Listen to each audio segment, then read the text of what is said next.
करी हो धनी घामा मेला राम करी हो। ठीक बाजी हो अपना से तू काम धाम कम करी हो धनी घामा मेला राम करी हो। जोड़ली हो जाना नहीं करतानी माना जाता नाला की खर्चा उड़ाल।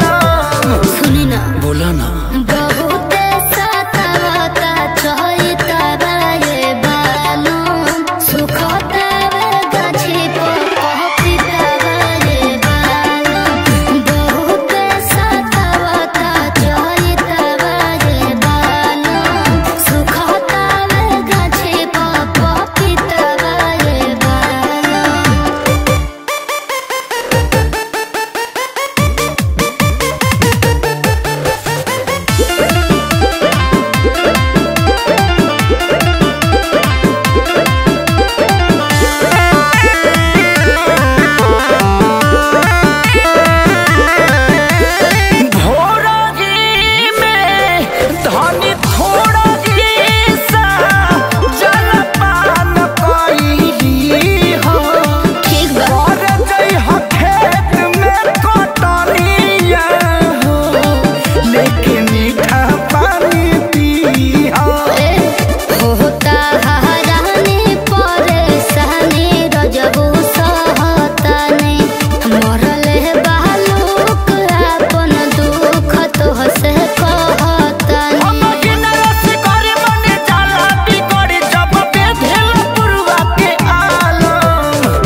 बोला ना बहुत